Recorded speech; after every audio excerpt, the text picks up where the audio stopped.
jump in. Oh, dude. So, a couple weeks ago, my vehicle was damaged.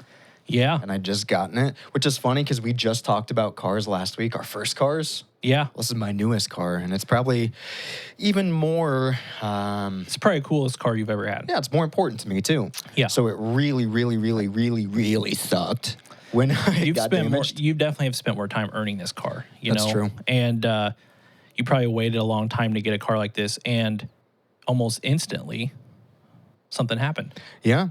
And I won't go too heavy into the details of what happened because that part's not important. What is important is it's damaged. And next week I have to get some work done to repair it, which is a huge bummer when something's new. And I was just sitting there thinking how cool it would be if rather than taking my car to a body shop, I could just magically swap out a part. And it made me think of... They need to invent that technology. Well, they had that technology back in the early 2000s in the form of Need for Speed Underground. Need for Speed Underground. Do you remember when you could swap out your body kit and your front bumper and your side sills? Yeah. And you could put a giant flame on the side? That was the early days of customization on video games. It was. For cars anyway. I mean, man. Yeah. Oh, that was so awesome. Yeah. Dude, so my thinking is, okay, I guess I'll not have my vehicle for a couple weeks when I could just conveniently swap it out like I did on Need for Speed Underground and just have it. Obviously, it's not realistic. What part got damaged? One of the front bumpers. Well, there's only one front bumper, but some of the little quarter panel thing. Yeah, there's the quarter panel. Okay, there's a little bit on there. So in the game, I could create some nice little scoop and replace it, but I can't do that in real life. Yeah, well, the other thing about the game is you replace one part for a different style, then you'd have to replace all the other ones to match the style. Well, yeah, because or it's else got to you'd look have cool. a quarter panel that's 5 inches lower than the bumper, or just everything's different. You know what I mean? So you don't want a Franken car wraparound. Right. Yeah. No Franken cars here. No Franken cars. So. Oh, dude, but thinking back on that and just the experience that you and I had playing Need for Speed Underground, it was probably one of the first games that you and I had played together. I think it was. Just to have fun. I remember going up to your room at your parents' house and you had that TV. Yeah. Do you remember what it was? What the TV was? Yeah. I mean, it was like a tiny tube TV. Yeah, like a 12 by 12 brick. Yeah, it was yep. Tiny little old tube TV. We played a lot of games, watched a lot of movies on that thing. Yeah. And not in the highest fidelity or quality, but we definitely got high enjoyment out of it. Yeah. It was better than the alternative, which was to not have anything to watch it on, or to have to go watch something in the living room with people bothering us or judging us for what games we were playing, or, not being able to watch Family Guy because, might not have been the most family appropriate, Yeah. Well, dude, thinking about that memory overall, it just takes me back and makes me appreciate video games and what they did for us. And they were a formative experience, at least for me. Yeah. I have a feeling it was for you too. Yeah. Whether it was individually or amongst friends. And I'm excited to talk about that today. So as we sit here, I'm looking forward to sharing some experiences about games throughout our lifetime and what they meant to us. Yeah, so, I like it. On that note, you know what I want to do? No. You don't know what I want to do? Yes. Oh, good What do you answer. want to do? I want to jump into our intro song. Oh, yeah. Let's get it. Let's get it.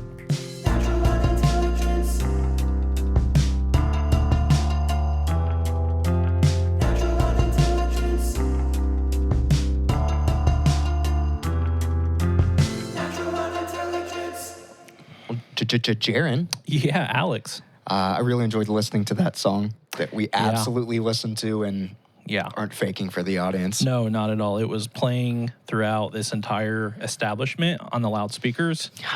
It's so loud. Yeah. There were pedestrians walking by kind of, jamming to it. Yeah. It was definitely the vibe of this whole greater establishment that we are recording in right now. I'm sure they appreciated the work that you and I had put into that song. Yeah.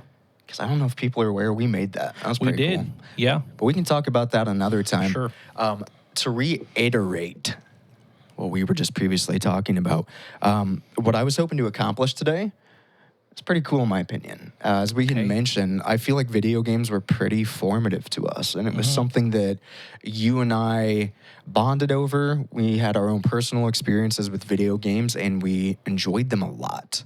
So I figured we'd talk about it. But I got 3 things I want to accomplish today when we talk about this. Okay. Are you ready? I'm ready. Okay. So we've already talked about this prior, but I'll just recap for you and I, for everyone listening. One, first subject I want to tackle is the video games that formed us. So things that we played when we were younger.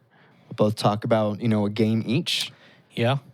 Number two, we'll jump into games that we've been playing. So more recently, something current. And then third, I would like to talk about games that we'd like to play. Yeah. Yeah. That's pretty cool. I like it. So I like it. I'm kind of ready to jump in. If you wanna take the reins and hit me with a game that formed you when you were growing up, I am all ears, my friend. I think there's no other game that was formative for me besides Super Mario World. Okay. On the Super Nintendo. Can I do something really quickly? Sure. Close your eyes. Okay. So, let's see. I'm sure they can hear me. If you can set your drink down. Sure. And hold out your hands for me. Okay. Go ahead and check this out. Can I open? Yeah. Oh, nice, dude. Yeah. Yeah. Nice. Isn't that sweet? This is the original, the OG, this Super Mario World for the Super Nintendo, the original cartridge. Yeah, dude. Yeah, dude. I remember. It's got a lot of time on my SNES. Yeah. Oh. Yeah, dude. Oh, on that note too. How'd you get this?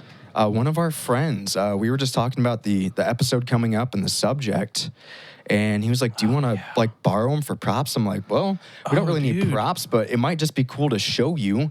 So what we've got is this isn't even one of the crappy aftermarket ones. This is the original, legit. The original Nintendo one. Does that take you back? Yeah, dude. Because I've played it in more recent times, but on like the remade ones that are just not quite the same. Or like ROMs and emulators, like the ones that have games uploaded into them already. Yeah. And this is like the original. There's nothing like the original controller. Oh man. Yeah, dude. Isn't that sweet? Yeah. Dude, can I hold this? Yes. Can I smell it? Sure. Dude, there's nothing like the smell of a Nintendo cartridge. It's kind of got nothing to it. I want to hold this too. That's just the pure smell of nostalgia right there. Yeah, dude. There's something about the smell of that little PC board in there, whatever it's called. Yo, can you do me a favor? Yeah. Can you give me I want to say honorary, and that's probably not the right word, but a ceremonial blowing of the cartridge as if the game wasn't working? Yeah, and I don't think I have near the lung capacity I did when I was at the age that I played this a lot. But I'm going to try. I'm going to move the mic back a little bit because I want to. Yeah. Ready for this? Oh yeah.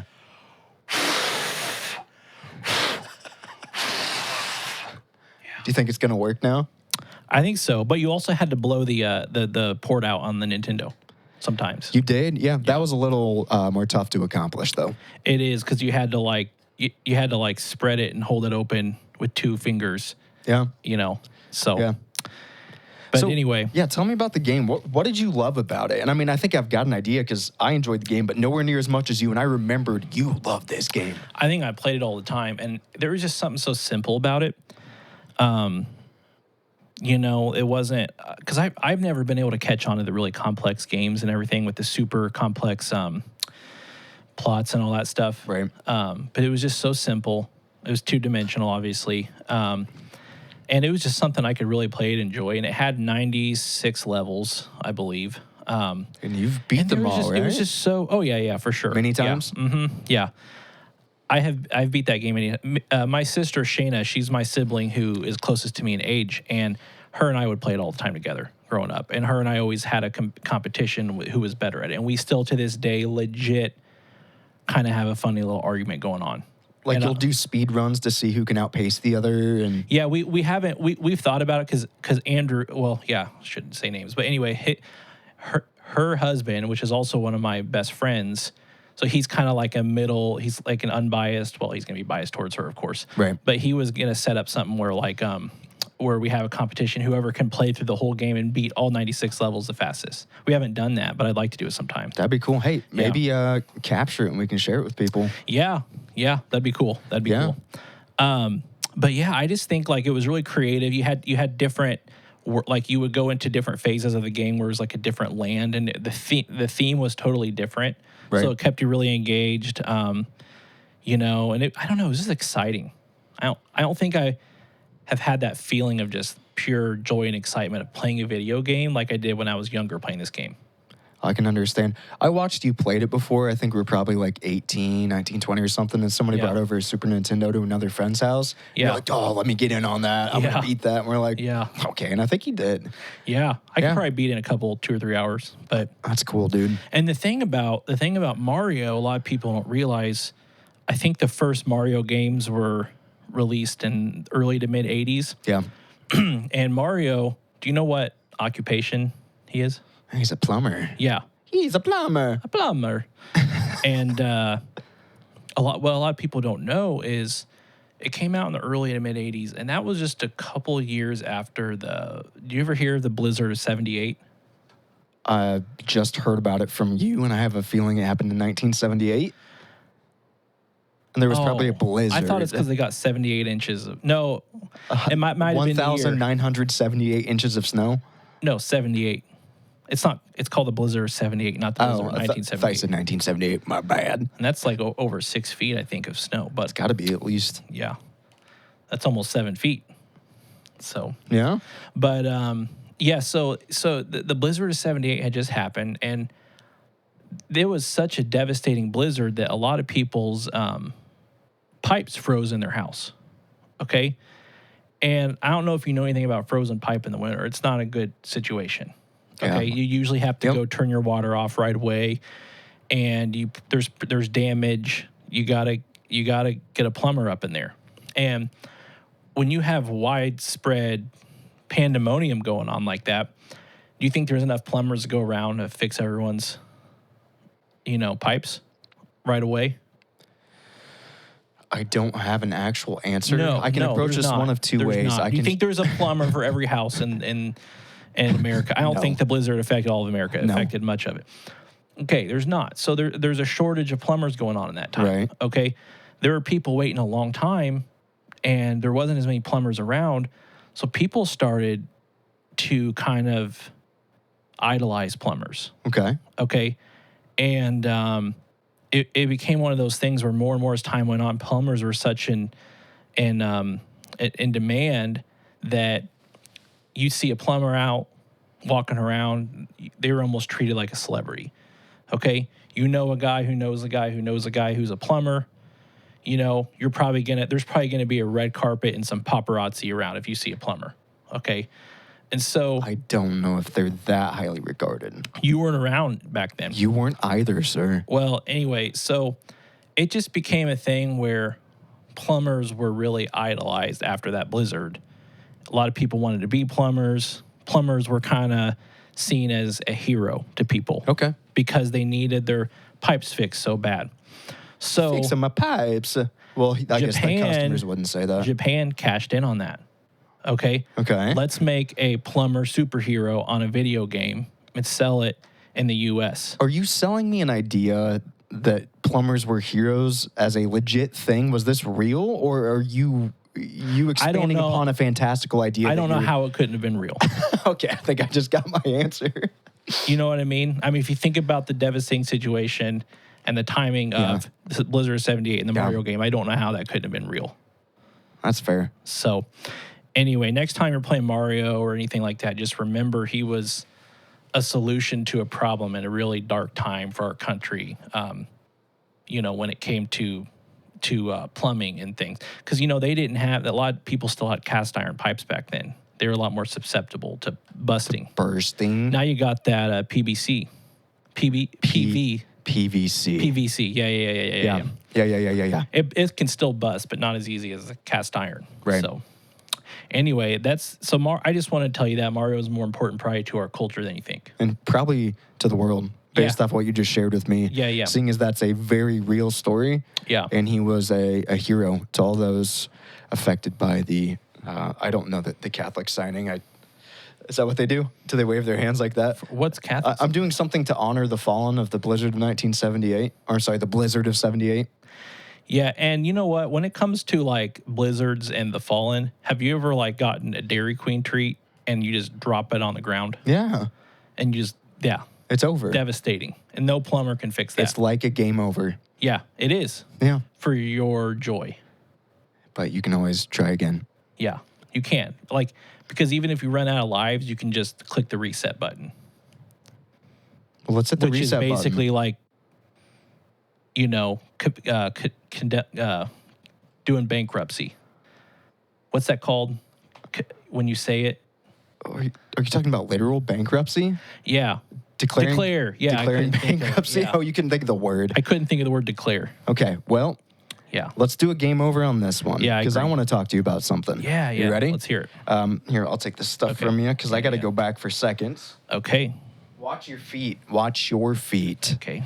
All right, so games that formed me growing up. I'm pretty excited about this one. Yeah. Entertain the folks, Jaron. So Alex was a lot more, I think he had a lot more, like a lot different games than I played a lot of times. Like he was into more games. I think he just was better at picking up new games and playing them. So he probably has a much larger repertoire of games. You might think that, but here's the thing. Due to my parents' proclivity for noticing that I wasn't attention oriented, and that I was People noticed that? I was easily distracted by things that I was into as opposed to the things that were necessary and needed to be done. I wasn't allowed to have a video game console, with the exception of one thing, and that was a Game Boy. So I had a Game Boy Pocket picked out one year for Christmas, and I think it was 1998 probably, so I was 7 getting ready to turn 8 because my birthday's in December. Yeah. And I picked out this Game Boy Pocket, and it was clear, and I was so excited. And come to find out, my mom had done some research and was told by other people around her, well, Game Boy Colors are just better than a Game Boy Pocket. You know, had access to a larger game library. It was a better device. It had a full color screen. Can you believe that? Yeah, I remember that. Yeah. Dude, I was so hyped to get that Game Boy Pocket. I didn't realize my mom did the old switcheroo on me, you know? Yeah. So I open up my Christmas present. It's a Game Boy Color, and I'm like, are you kidding me? And she talked me into it. And I'm like, okay, actually, this is pretty sweet. But do you know what game that I got first that I was so excited to play on my Game Boy? What's that? Granted, it wasn't a Game Boy Advance, and it was that color. It was Pokemon Red. Oh, yeah. A game that revolutionized a generation. And if I learn how to open this, it'd probably be pretty nice. So, Dude, you really had to earn those games. yeah, you did. Like your fingernails would definitely suffer. I've never seen a case like this. We're gonna get it out. Don't you worry. So, Was this yours, or did you recently just get it from somewhere else? no, my friend that I talked to you about earlier in the episode, Okay. he let me know that he had some stuff, and he just nice. happened to have something I would have appreciated. So, Yeah. Pokemon Red, dude, this is a game that formed me hands down. Not only was it generationally huge, amongst my friend group and the people I hung out with, we were so into it, dude. It was like the coolest thing to start your journey and pick your Pokemon that was going to travel alongside you until the end of the game. And then you have the challenge of beating all the gym leaders with your Pokemon that you've collected and you've trained and you've evolved. And, you know, it was like a bonding experience with these digital creatures, which weren't real. So the more I talk about it, the sadder it sounds. But I would guess, you know, being 8 years old, I had an excuse. Yeah. Yeah. I don't play it now. But what I'll tell you about this, Are you telling the truth? I really haven't played it in a long time. I'd like to. Yeah, I would like to. My son's got one of the remakes of this generation for Switch.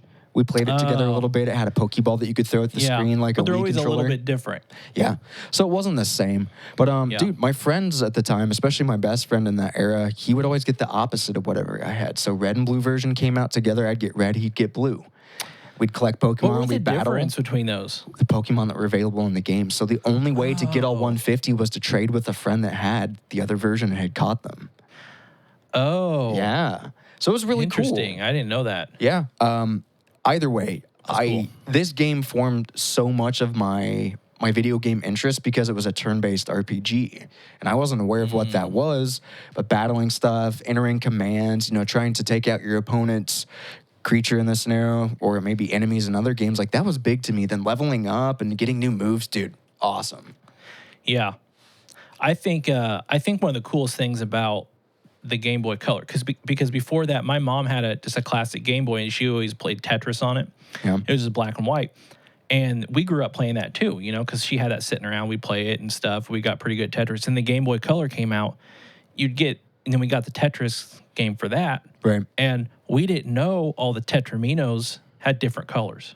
Oh, because you couldn't tell earlier. Yeah, we didn't know. We thought they were all the same, but now our eyes were open to the diversity of color. It was like the George Floyd murders of Tetris, where all of a sudden it's like, oh, wow, this is a lot more complex than we thought, Yeah. So our eyes were open. We were enlightened to that diversity. Interesting. Yeah.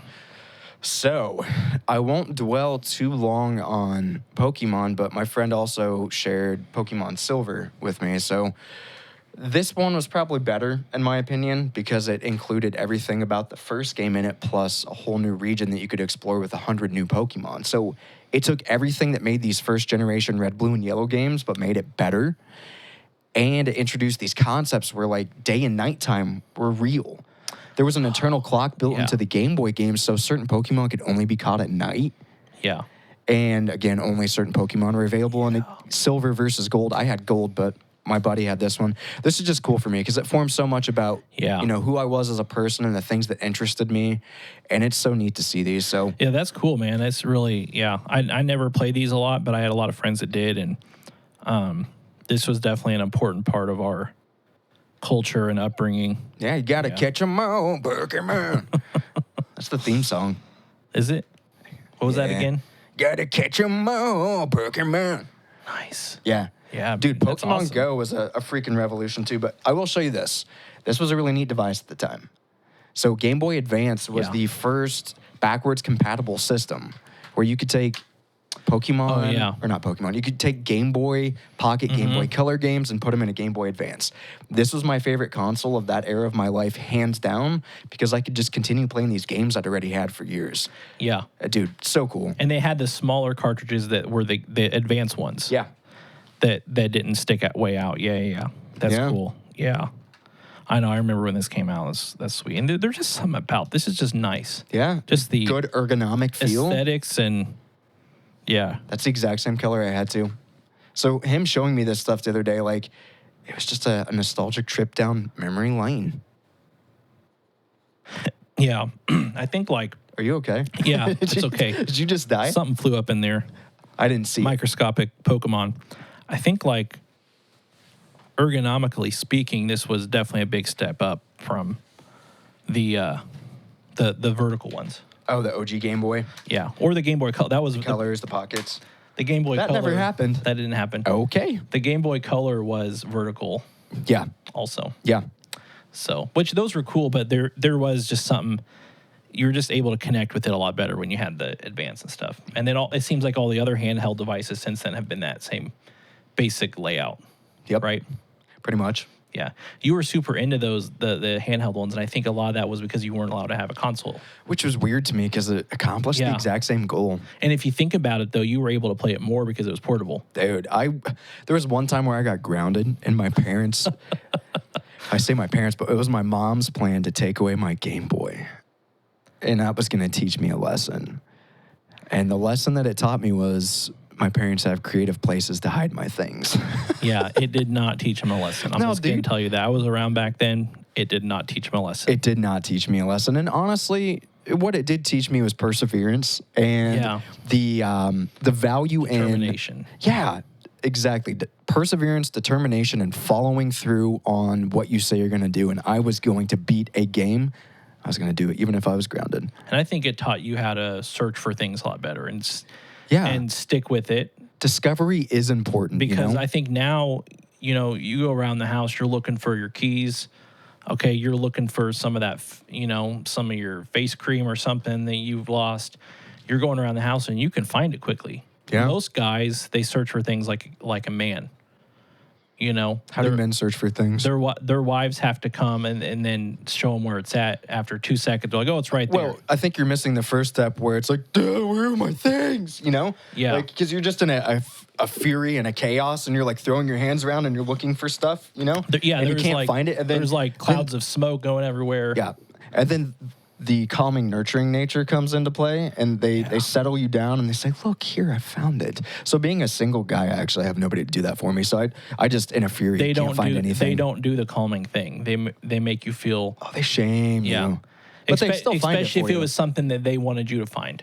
Gotcha. Because sometimes when you have that item in your head that you're searching for, sometimes you see everything except that thing. Like your brain plays a trick on you.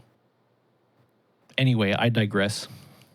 All right. Neil digress, Tyson. Let's move on. Yes. So that was cool. Yeah. So my question for you, Jaron, is what have you been playing recently? I went through quite a bit of time where I just didn't play video games much at all. It's not because I just think I got busy and then there just wasn't anything that really interested me. But lately I've been playing a lot of Halo. Is this the Angel game? Yeah. No. It does take place in the sky and in the cosmos and things like that. Okay. But yeah, so I play the Master Chief Collection, which has the old games. I play a lot of Halo 3 and I play a lot of SWAT on Halo 3. Fill people in on what SWAT is for your... SWAT is those who may like not be familiar. where the shields are off, and so you can get like a headshot and one kill. So usually you use the battle rifle or pistol, and you aim for the head. Okay. And it's a lot more fast paced. You have to shoot a lot faster because you're not just sitting there shooting over and over again. Like Right. it's much you die a lot quicker if you get shot in the head. So you have to be a lot quicker reaction time. I just always have enjoyed that a lot. I think SWAT became popular in Halo 2 and it wasn't an official game type, but then in Halo 3 I think it became an official game type. I think I could agree with that because you guys were pretty into Halo as we were entering closer into our adult years, and I frankly remember SWAT being an option on the game menu in 3.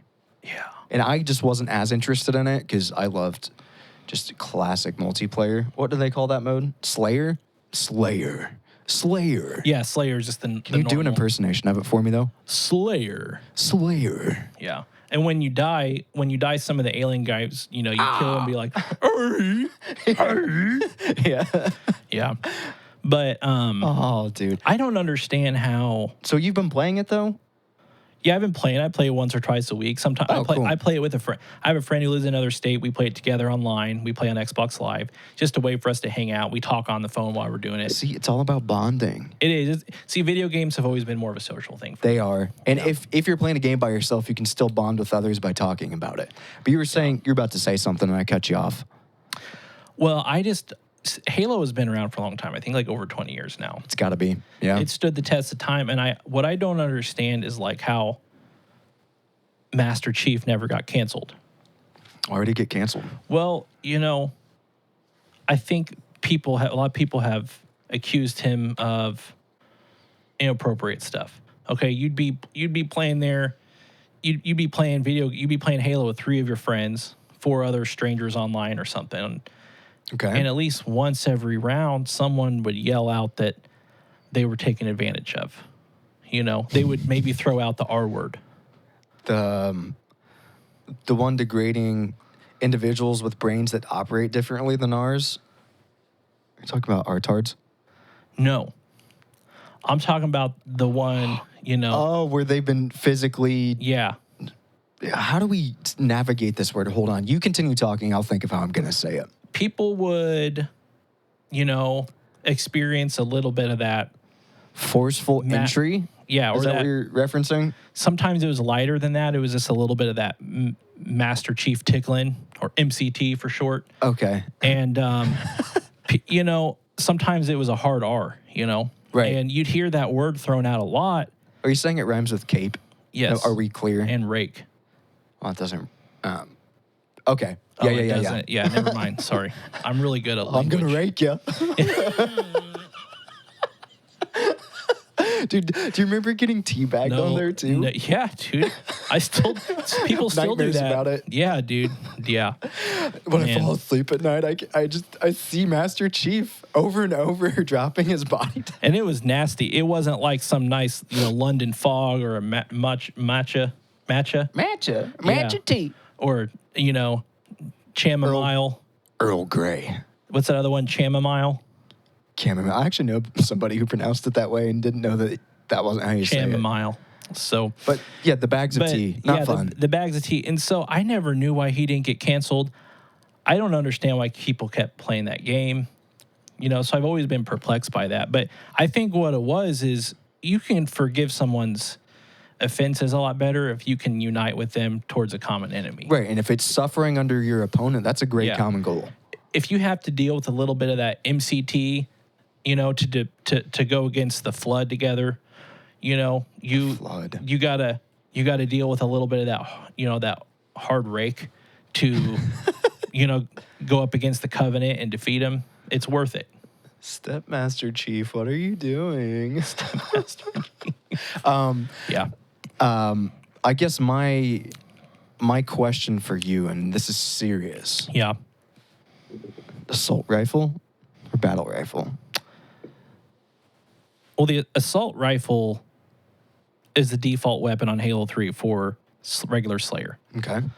I think a lot of people don't prefer that, but I never moved past it for regular Slayer because I wasn't smart enough to figure out what weapon was better.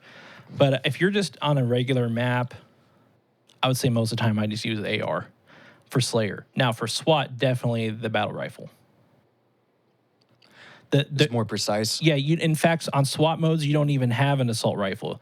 You either have the battle rifle or the pistol for SWAT. They don't even give you other ones. But a lot of people like the battle rifle for regular Slayer. I just can't.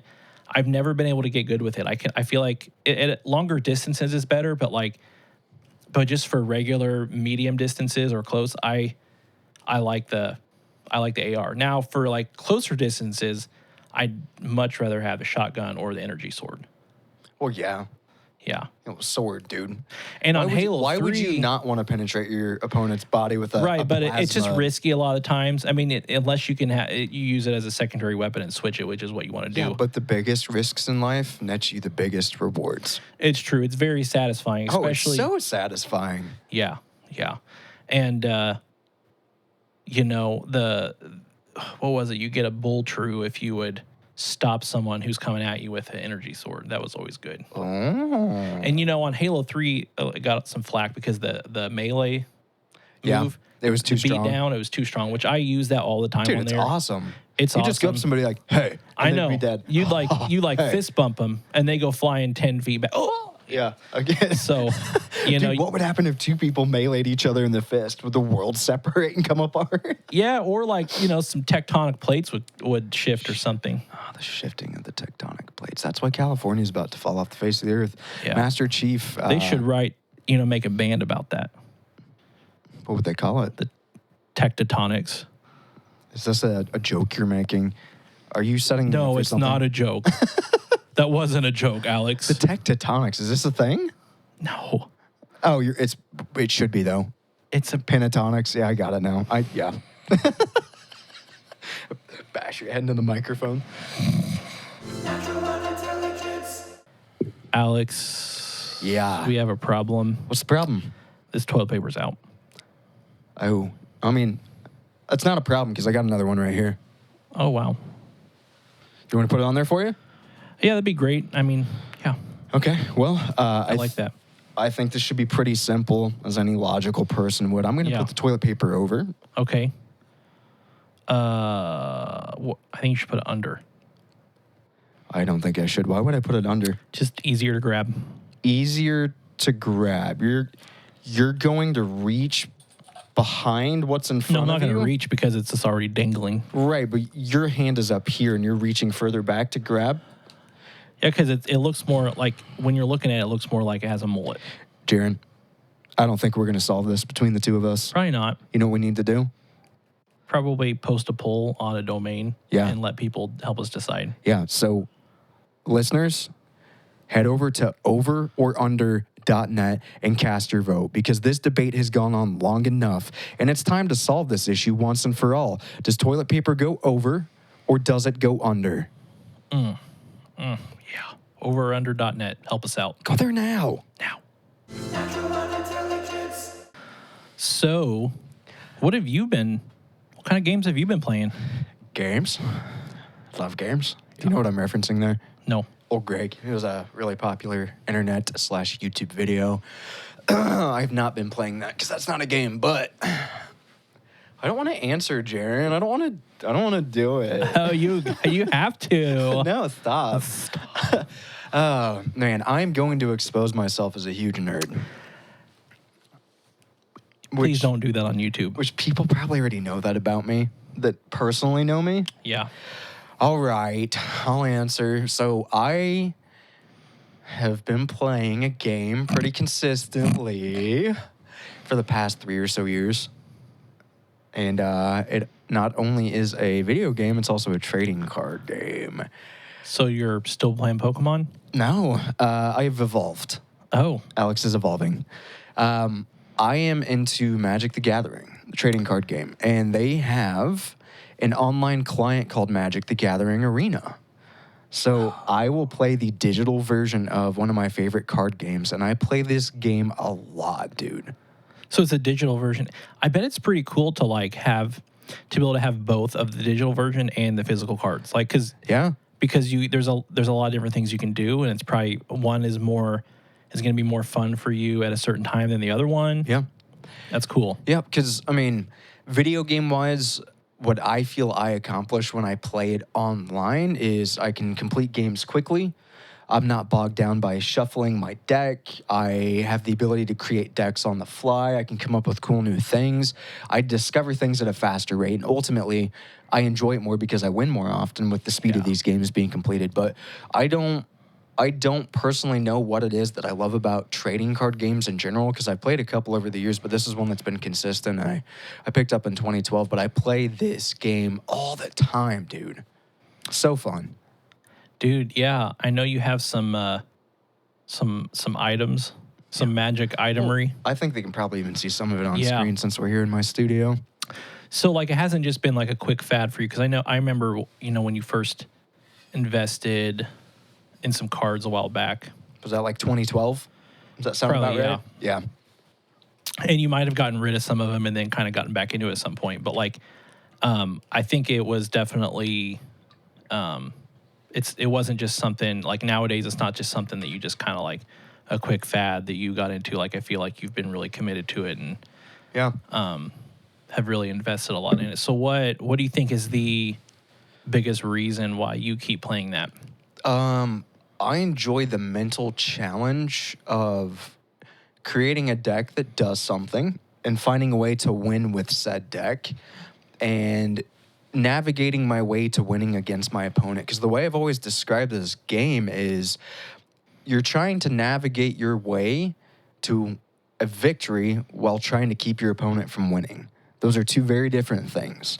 And you have to do this balancing act. So it gets this part of my brain going where I get really creative, but I also have to be very logical at the same time. It's been described as the trading card equivalent of chess, if that makes sense. So it fires off all these things in my brain that, checks off the boxes of what I love, what I enjoy, and what makes me work the way that I work, if that makes sense.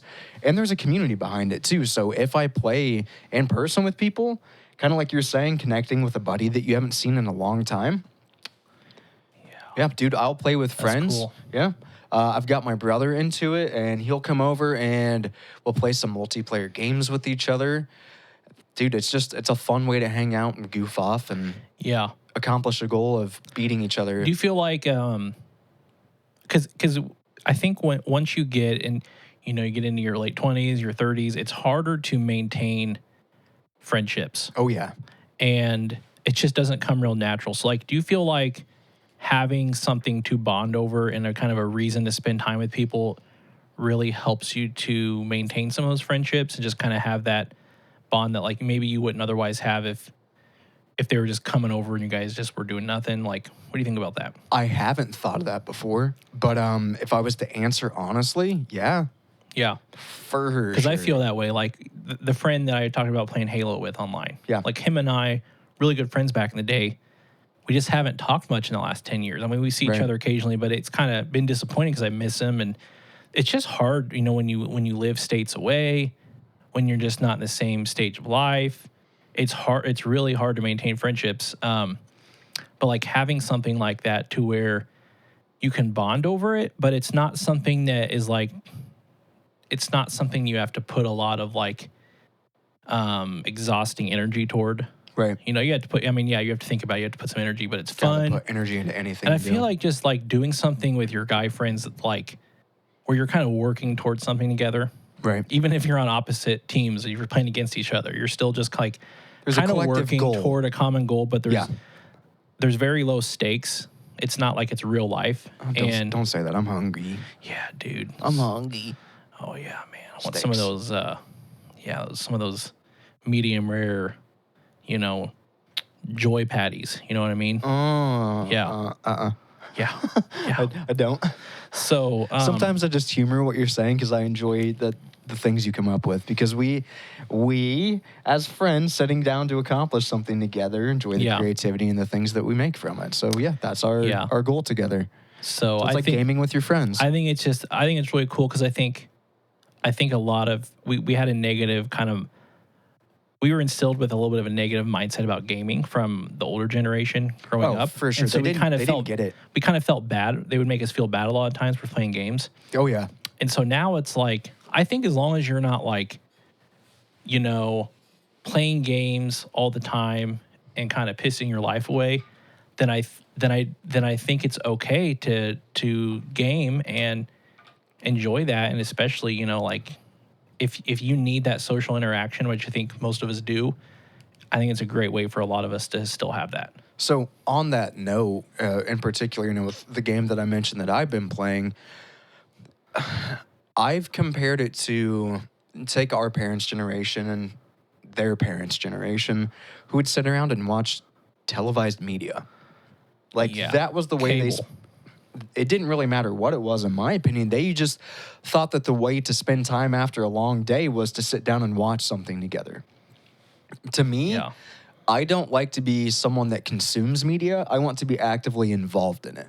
And to me, that's where video games excel over their other forms of media counterparts like television and movies, because you don't do anything when you watch a movie. You don't do anything when you watch a show. You are just inputting all this information and processing it. Yeah. Whereas if you and I sit down and play a game together, we're putting thought into it. We're creating some type of game plan. We have a goal in mind, something we're trying to accomplish. And it still allows you to decompress while using your brain in a healthy way that's going to keep you mentally fit longer, in my opinion. I agree. And I like that, like, a lot of the younger generation, they're into like Minecraft. Yeah. Which you can be super creative with that. I don't think there's ever been a game where you've had as much opportunity to be creative, right? Right. So can I tell you something? Sure. So transitioning out of games that we've been playing and why we play them, you mentioned Minecraft.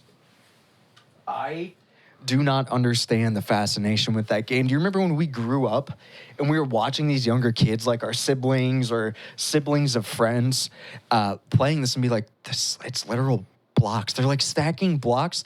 They're beating up a rectangular tree with a square hammer. And they're building stuff, and we'd be like, what are you doing? And they're like, I'm just building, Yeah.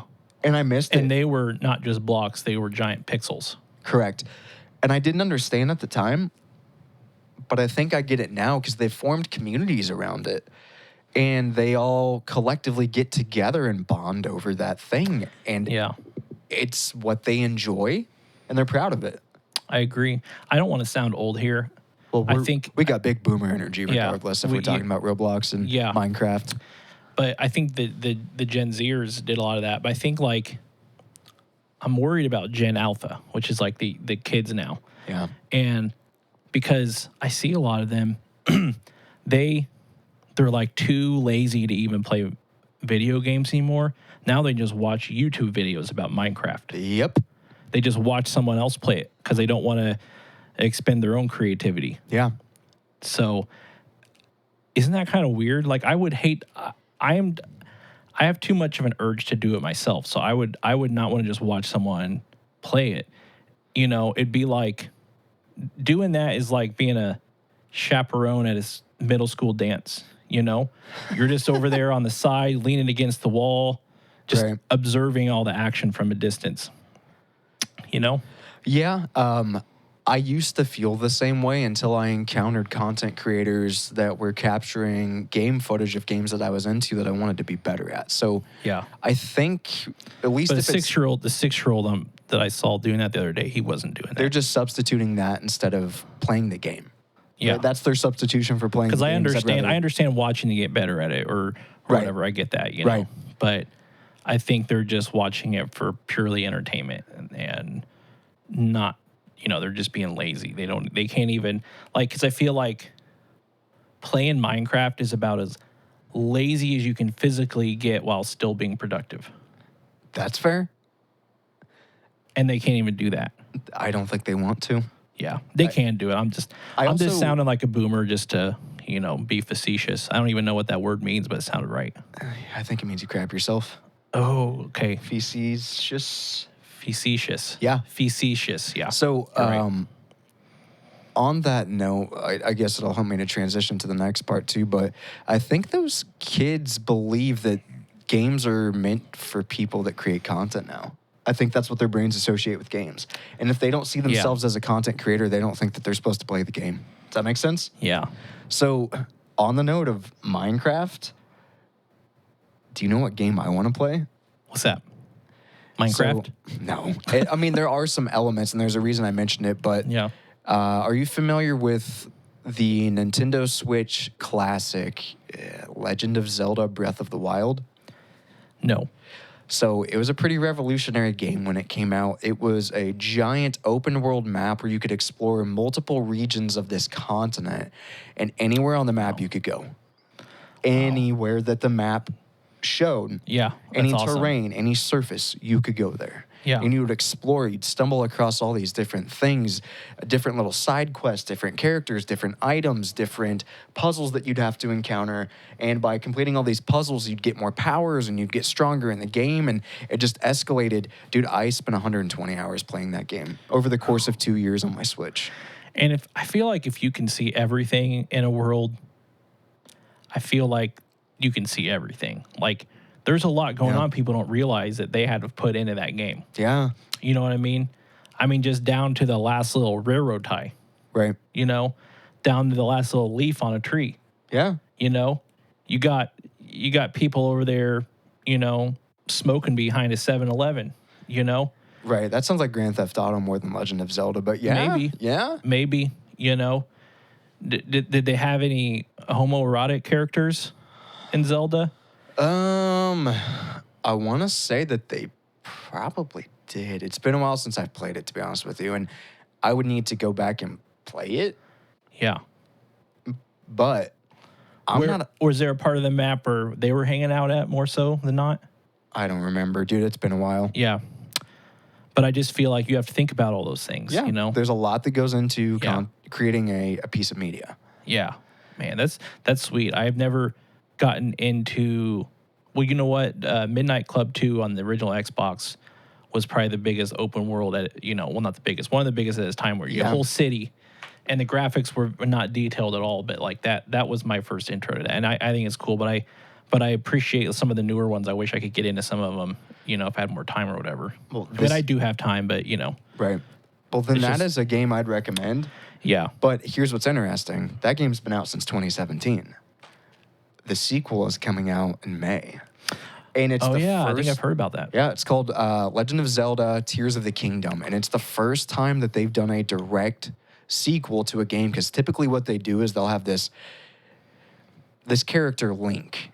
In each Legend of Zelda game, you'll play as Link, but they're set in different parts of time or different timelines. And it's not the same Link, but the ethos of that character is consistent. Like, he is Link through and through, but he's a different iteration, if that makes sense. Like, the hero of the game. Yeah, just like a alternative reality kind of. Kind of, but this Link will always be the hero, whether he looks different or he's in some different part of existence. Yeah. But ultimately, this is a direct sequel to Breath of the Wild, which was revolutionary. And dude, in this one, they have given you the ability to not only traverse the same continent you knew that's been ravaged by, time and potentially another war. I haven't looked too deeply into the lore of this game, but they've expanded the game upward. And this time you can travel the skies. And there's floating cities and landscapes above you. And you have new powers that you can use to control the elements around you even further than in the last one. There's time travel where you can find your way back up in the sky by traveling up a rock that already fell down from one of these structures above, and you can go and explore the sky, and you'll use your paraglider to fly back down, which was a big thing in the first one. I'm just saying, I'm excited to play it. I think I know why they kind of went vertical with this one. What's that? Well, I think they had to for flooding purposes. I mean, you think about Tears of the Kingdom. Yeah. That's a lot of tears for a whole kingdom worth of tears. You know, there had to be like, what kind of bodies of water do they have nearby that flooded? I mean, I just think that that society had to get to the point they had to go vertical. Yeah. You know? Now it makes sense. So, speaking of water, they could probably use a plumber. Yes. Yeah, it's a little callback to earlier. Yeah. Earlier. So I won't stay on that too long because briefly I'll mention this too. I do want to play another game. And What are you going to get Zelda on? Like what platform? It's for the Switch, and I sold mine. Yeah. Oh, you don't even have one. Yeah, I sold mine a couple years ago to invest in crypto, and I lost all that. So now I don't have a Switch, and now I don't have any crypto. But I would definitely get a new Switch, the OLED version, which is like an upgraded one to play that sequel because I love the first one so much. Sweet. Yeah. Other game I want to play that I can't because I don't have the console for it because it's now Microsoft exclusive when it was on all platforms previously is Elder Scrolls 6. So I'm just showing my true nerd nature today. Dude, I love RPGs. I just got a Series S. A new Series S, so maybe I'll come over and play it. Come over and play it, yeah. Ooh, if it's on Game Pass, you can get it for free on mine. Dead. Yeah. So speaking of that, you got a new Xbox. What are you playing? Halo. Still? So what do you want to play? There's a couple of games coming out. So, well, actually, one is already out. My friend who I play Halo with, he's been asking me to download Halo Infinite so that we can play together. So you can just play forever? And I'm just kind of... So you can play forever? Yeah, exactly. Infinite. Oh. So they're never going to come out with a new version. Infinite squared. What is it called? Infinite. Oh, I thought you were saying there was a new one coming out after Infinite. No. Is Infinite a brand new game or is it a collection? There will be one. It's just a game. It's just a new regular Halo game. Just a game. But he wants me to get it. Because we've been playing Halo 3 a lot. I think we just want to like move on to something else. But I am so growth. I'm kind of a baby when it comes to learning new games. Honestly, I think I just like because I don't pick up new games very fast. I'm not a big gamer, so like I just feel like kind of dumb when I'm playing a new game because other people just pick it up so fast. So like I'm hesitant to try new games, and I'm probably just stubborn about change more than I need to be. But I'm trying to like get myself to download that game and play it with 2008 was a rough time for you, huh? Yeah, I mean, yeah. When Obama introduced change. Yeah, I mean, it was, he introduced change because what we had before were like dollar bills and 20s and 50s. But come 2008, 2009, all we had was change. Here's the cash register. Because of the economy, because of the Great Recession. All we had was change. So that's the kind of change he introduced. Yeah. But I digress. So I digress as well. Yeah. I don't know what that means. What were we talking about? How are you gonna play Halo Infinite? Yeah, so I'm gonna try to get that soon and get into it. Play some multiplayer on live with my friend. And then the main reason I think my wife got me the Xbox Series S as a gift, as a surprise, is because sometime this year, Forza Motorsport 8 is coming out. And yeah. And back in the days of the Xbox 360, I was super into Forza. Right. I haven't had it in a while because I just got an Xbox One a while ago. And so Forza has two types. They have the Motorsport series and they have the Horizon. And Horizons is like open, right? Yes, it's open world, but it's not as much of a simulator as the Motorsport ones. Those are more of the really intense simulator where it's super detailed and all that with feeling very real. Okay. And I like that a little bit more, I think. And so Forza Motorsport 7, which is the last Motorsport one, came out in like 2016. So it's been a long time. Wow. And so I'm really excited. And I before this I had a first gen Xbox One. One of the original Xbox One. I mean, it was the Xbox One. Gotcha. Like that was the serial number 1. Yeah. It was the first one produced, probably. They have made such poor names for those consoles. Oh, I know. I know. But you failed, Microsoft. If you're watching this, you have failed. Yeah. Reassess the way you name your consoles. You guys suck at it so bad. I know, it doesn't make any sense. No, it does not. But and so yeah, what was I saying? Oh yeah, so Forza, yeah, excited about that. Motorsports versus Horizons. Yeah. So That's Dude, I bet that's gonna look and I'm beautiful. excited. Yeah, I'm excited. I have a friend who has the full steering wheel pedal apparatus thing. Oh, he has a car? Wow, nobody has those. Dude, so you're telling me you can sit in this cockpit Yeah. and like pretend that you're driving And the a thing? whole cockpit itself moves. But what I'm getting at is you're telling me rather than going outside and getting into the vehicle that you own like everybody else in the US does, you can pretend to have a car? Yeah, because the cars that you're pretending to drive are a lot cooler than the car that you're able to drive. Well, that's debatable. Well, for a lot of us, maybe not for some of us. True. Okay. And I'm not actually including myself in that statement because you're talking like high profile supercars. Yeah, but to be honest, I would probably be happy even driving the car that you own on that game. Okay. Because it's still more fun to drive than the car I drive in terms of like speed and stuff, you know. So Yours is pretty cool. it's a nice car, but it's not a sports car, you know. So, but yeah, so I've always thought about getting that, but I don't have the space for it. They're a lot of money. But yeah, they're bulky. Yeah, and two, like they're just not made. They're made kind of for smaller people. So I've sat in it before, and I just feel like I have to have my legs pulled way back just to do the pedals and stuff. So you look like a kid on a tricycle? Yeah. Or an adult on a kid's tricycle? It's more like a bear on a tricycle? I look more like just a big fat guy on one of those video game steering wheel things. Oh, on a virtual like cockpit simulator? Yeah. Gotcha. Yeah. So anyway, but yeah, that's what I think I'm excited about is I'm really excited about that. I don't know when it's coming out. I haven't looked it up in a few months, but it's coming out sometime this year, and that'll be fun. Nice. Yeah. Well, I like to drift in those games. Drift. Like, I like to race too, but drifting's really fun to me. I've always been into drifting. Drift. Yeah, drift. Sometimes I just like to say words, you know? Yeah. Because it's fun. You know what else is fun? Recapping what we've just talked about and how video games are pretty awesome. Yeah. Dude, I have probably underappreciated what video games have done for me over the years and what they still do for me. Like now, because you mentioned that, what it brings in terms of community and bonding and fellowship, you know? Fellowship, yeah. Dude, it's cool to get together with people and experience something together and collectively gain enjoyment from it. Yeah. I'm doing this with my hands because it makes me feel smarter. Yeah. I enjoyed this conversation today. I think we should probably go plug in Super Mario World into the SNES that I don't have, but we can go pretend. We can make an SNES simulator where we act like we have one. Well, we can play that at my house sometime if you want. I have the little one they came out with that you plug into HDMI. Oh, nice. But it's not as cool as the vintage, and the controllers are a little different. So it's like, but it has a bunch. It has like a bunch of those SNES games on it. But let's do it. Yeah. So, because like the original consoles, if you plug those in the HDMI, there was a lag because when you had to convert it to digital, there was a lag in it, and so it wasn't fun to play because there was just always it always was behind a little bit. Now you just sound like a pro gamer.